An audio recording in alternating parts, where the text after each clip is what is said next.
Nous sommes très fiers de vous présenter les Galaxy A3 et A5 2016.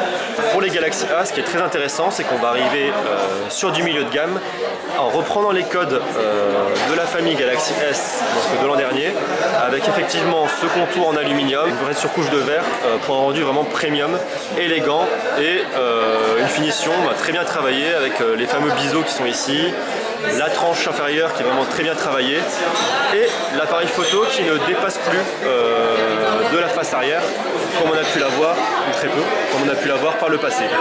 Donc un design qui est vraiment inspiré de nos smartphones haut de gamme. Donc, ce qui est intéressant de noter également sur la partie design, c'est qu'on a le retour du port micro SD, puisque sur l'encart qui est ici, on va pouvoir mettre sa nano SIM et sa carte micro SD, puisqu'on a une capacité de stockage qui va jusqu'à 128 Go.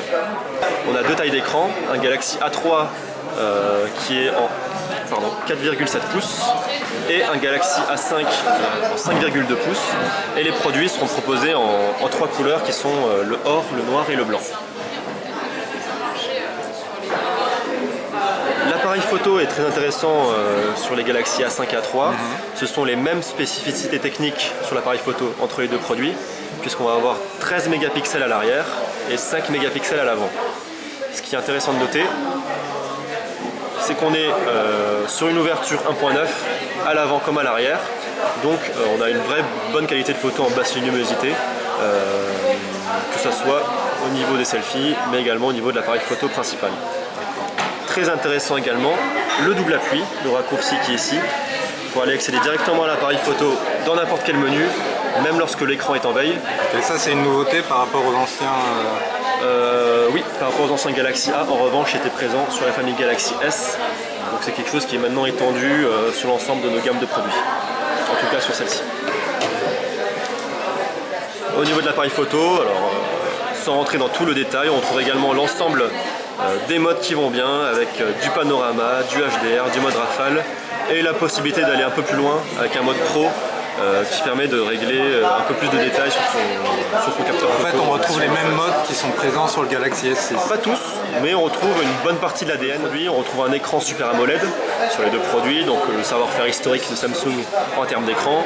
On est sur une définition HD sur le A3 et Full HD sur le A5. Donc on est sur des très bons appareils quand on va aller visionner des photos, des vidéos et tous les contenus qu'on a l'habitude de partager avec ses amis notamment. Partager avec ses amis, c'est également possible grâce à la 4G de catégorie 4 sur le A3 et de catégorie 6 sur le A5.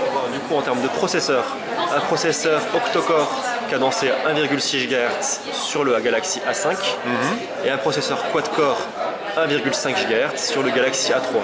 Ce sont tous les deux des processeurs Exynos Samsung. Et on va retrouver 2 Go de RAM sur le A5 et 1,5 Go de RAM sur le A3. On va être sur des batteries de 2900 mAh sur le Galaxy A5 et 2300 mAh sur le Galaxy A3. En termes de comparaison, c'est environ plus 25% en termes de milliampères purs par rapport à l'an dernier.